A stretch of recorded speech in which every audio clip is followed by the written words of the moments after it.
The alien princess was dying on a marble floor that probably cost more than my entire planet's GDP. And everyone in the room was staring at her like she was a decorative piece that had stopped working. I want to be clear about what I mean by everyone. I mean 47 members of the Vahari Imperial Court, 11 ceremonial healers in robes that cost approximately the same as the floor, 2 ambassadors from species I didn't recognize, and my direct supervisor, Consul Liaison Haverford, who was at that moment studying the ceiling with the focused intensity of a man trying to locate God so he could blame him personally.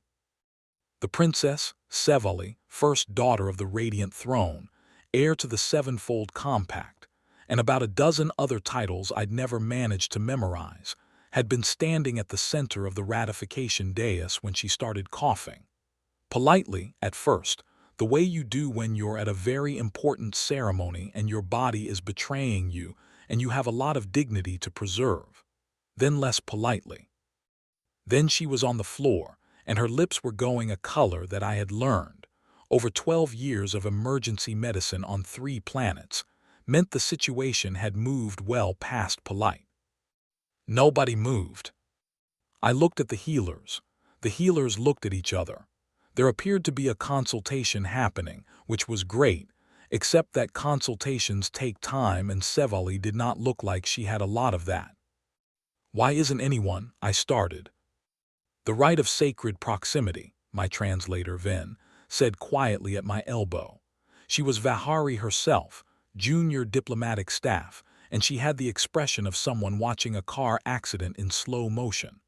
No one may lay hands upon the royal body without the emperor's ritual authorization. The form must be witnessed, sealed, and presented to the keeper of sacred bounds before. She's not breathing right. Yes. How long does the form take? Ven's silence was its own kind of answer. The incense was still burning. Thick, ceremonial stuff. I'd noticed it when we walked in, that particular quality of smoke that sits in the back of your throat. The Vahari used it for every formal occasion. Blessed by the Flame Keepers, 300 years of unbroken tradition, and absolutely nobody had ever stress-tested what happened when you filled an enclosed marble hall with it, and asked someone to stand at the center of it for 2 hours reciting the ratification clauses.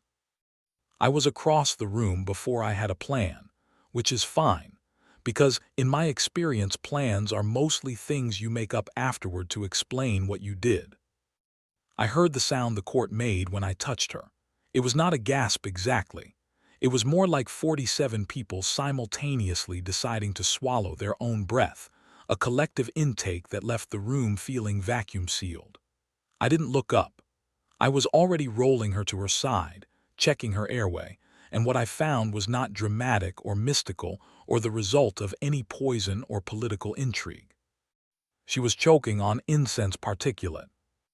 Her airway wasn't fully blocked, she was moving some air, but the fine ceremonial ash had coated her throat, and her lungs were doing that thing lungs do when they've decided this is a reasonable moment to panic. Her pulse was there, fast and thready. Her color was bad. Her body was doing its level best to turn this into a genuine emergency, and it was winning. I tilted her head back, cleared what I could with 2 fingers, talked to her, which I do automatically the same way some people hum while they work. Hey, Sevali, stay with me, okay? I know this is undignified. I'm going to catch hell for it later, probably literally. Just breathe. She breathed. Not well, not enough, but more than she had been. I looked up. The emperor was standing 10 feet away. He was very tall, the way all Vahari were tall, and he had the kind of face that had been composing itself into stillness for so long it had forgotten it was performing. His 7-layered ceremonial collar was doing the thing it was designed to do, which was make him look like a sun with a person inside it. He was looking at me with an expression I had seen before on different species, and it always meant the same thing. It meant, I have not yet decided if you are brave or catastrophically stupid. I'd heard that one before. She needs more help than I can give her here, I said, and she needs it in the next hour, sir. The emperor said nothing. His court said nothing. The ceremonial incense continued burning, completely unconcerned. I hadn't saved her yet, but I'd started, which was more than anyone else had managed. The emperor wanted me executed. His daughter wanted to know what I'd done to her chest. These were, technically, two separate conversations, but they were happening in the same room at the same time, which made the whole thing feel like a very stressful dinner party. Sevali was conscious, barely, propped on a ceremonial meditation platform that someone had converted into a makeshift medical surface, and she kept trying to sit up and being gently prevented from sitting up by three healers who were deeply uncertain whether they were allowed to touch her now that I had established some kind of precedent. The emperor was 10 feet to my left. His grand chamberlain was doing the actual talking, which is how you know it's serious, when the emperor is angry enough to make someone else do it.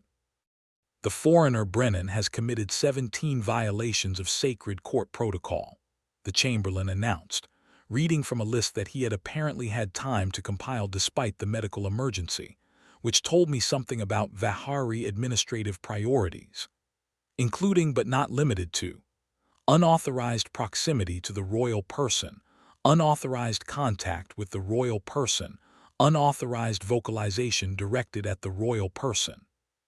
That last one means you talk to her, Ven murmured. I figured. An unauthorized prolongation of life, which falls under the right of natural cessation. I'm sorry, I said.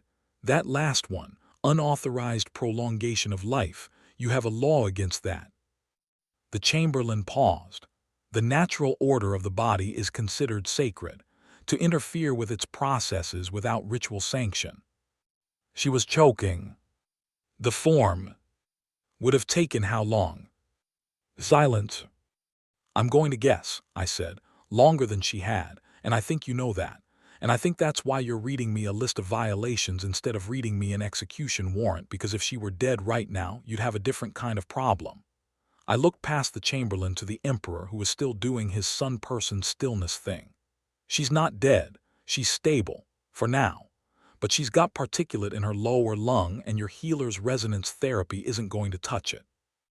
I need my medical kit, 10 minutes and a bowl of saline solution. Then she's fine. The chamberlain turned to the emperor. Something passed between them that didn't require words.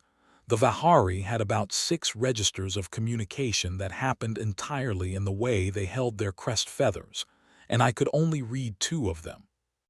The foreigner, the emperor said, and his voice was the kind of voice that had never once in its life needed to be raised, has a high estimation of his own utility.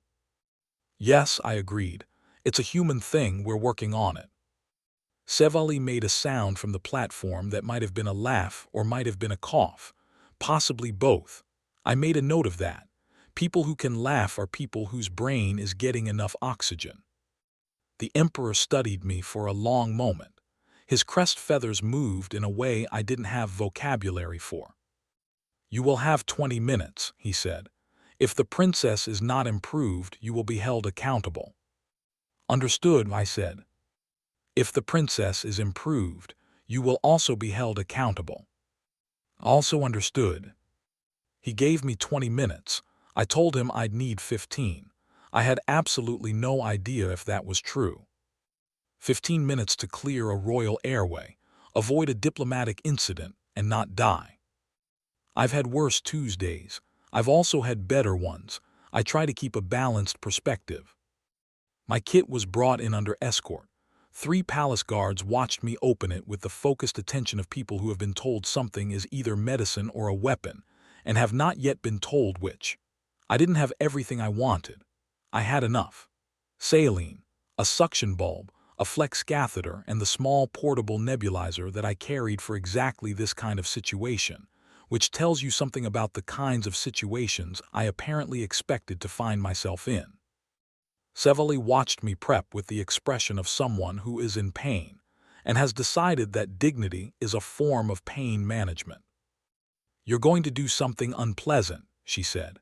Her standard was formal, careful, like someone who had learned it from diplomatic texts rather than people. Little bit, yeah. I got the nebulizer loaded. Saline mist first. It'll loosen things up. Then I need you on your side and I need you to cough as hard as you can when I tell you to. It's going to feel worse before it feels better. All healings do, she said. See, your healers never told me that. They just waved things and chanted. I felt like I was in a spa. Our healers, she said carefully, are not accustomed to conditions like yours. Conditions like mine. Physical, loud, presumptuous. I laughed. I couldn't help it. That's fair. I put the mask over her face and hit the nebulizer. Breathe slow, in through the nose if you can, talk to me. You talked to me, she said through the mist. Earlier when I was on the floor. Why? Keeps you present. Gives your brain something to push back against. Anger's useful, physiologically speaking. A patient who's annoyed at me is a patient who's maintaining cortical engagement. I watched her breathing ease fractionally. Also, I find silence medically unhelpful. My healers maintain silence as respect for the body's work. I maintain noise as disrespect for death's intentions. I check the clock. 9 minutes. You ready? This part's not fun. What followed was about 4 minutes of unglamorous, undignified, thoroughly unsexy medicine. Sevely was on her side and she coughed until her whole frame shook, and I guided the flex catheter where it needed to go, and the particulate came up in stages. Gray gold, the same color as the ceremonial smoke, and she swore in Vahari. I know what swearing sounds like in any language. It has a specific music to it. And I told her she was doing great, which was true, and she told me to be quiet, which I did not do. Keep going, I said. You're almost there, one more. I am the first daughter of the radiant throne, she said between coughs. I do not take instructions from. One more. She coughed. Something cleared. I heard it in the quality of the next breath she took, fuller, easier, the sound of lungs remembering what they were for. I sat back on my heels, checked her color, checked her pulse, counted. Okay, I said, there you go. She lay still for a moment, breathing. Just breathing, which is one of those things you don't think about until someone almost stops doing it. You talked to me, she said again, quieter now, the whole time. Yeah. No healer has ever spoken to me during treatment. How's that working out for your healing rate? A pause, then very quietly, I did not die. No, I said, you didn't. The Emperor entered. I don't know how long he'd been standing at the door. Vahari move very quietly when they want to, which is unsettling in beings that tall. He crossed to the platform and looked at his daughter for a long moment, and something moved across his face that the 7-layered collar wasn't designed to hide. Then he looked at me. She breathes, he said. She does. You will receive the seal of imperial gratitude. It is the highest civilian honor the court may bestow upon a foreigner. I waited. The charges against you, he continued, will be reviewed. Not dropped. Reviewed. The crest feathers moved. You committed 17 violations, foreigner Brennan. The law does not simply forget. Does the law, I said, do paperwork? The Emperor regarded me with the expression of a very old species encountering a very young one, and finding the experience simultaneously exhausting and interesting. The court recorders, he said, after a moment, are already drafting a new ritual authorization instrument. It will allow for emergency contact with the royal person under specific circumstances, subject to witnessed approval, filed with the keeper of sacred bounds within 48 hours of the event. What are they calling it? He paused. His crest feathers moved again in the way I was starting to recognize meant something close to what humans meant when they pressed their lips together to keep from smiling. The Brennan exception. From the platform, Sevely said, without opening her eyes, it is 12 pages long. The forms, the Emperor said, with what I would later describe as imperial dignity and what I privately classified as a dad voice, are always 12 pages long. I stood up. My knees ached. My back ached. My diplomatic career was almost certainly in some kind of complicated shape that HR would need weeks to untangle. The incense had finally burned down and the air in the hall was cleaner now, just marble and old stone and the particular smell of a room where something significant had happened. "I'll need a copy," I said, "for my records." "It will be delivered to your quarters," the Emperor said, along with the seal, a pause, and an apology. I blinked. "For the execution thing." "For the 20-minute window," he said, "you required 15. We should have trusted your estimate." It was not exactly the apology I'd been angling for. It was also, I realized, the most an emperor had probably apologized for anything in a very long time. I decided to take it. The form arrived the next morning. 12 pages, dense with Vahari ceremonial script, translated in the margins into 6 diplomatic languages. At the bottom of the final page, below the emperor's seal and the signature of the keeper of sacred bounds and 3 witness countersignatures, was a single line that Ven read to me over my morning coffee, her voice carefully neutral. It said, "Applicable in emergencies where delay constitutes greater offense than contact, in situations requiring physical intervention that no reasonable party would dispute, invoked solely at the discretion of registered human medical personnel, and no one else, because apparently this is now a category we have." The form was 12 pages long. I was listed as both the precedent and the warning. I filed it in my kit, right next to the nebulizer. Seemed like the right place for it.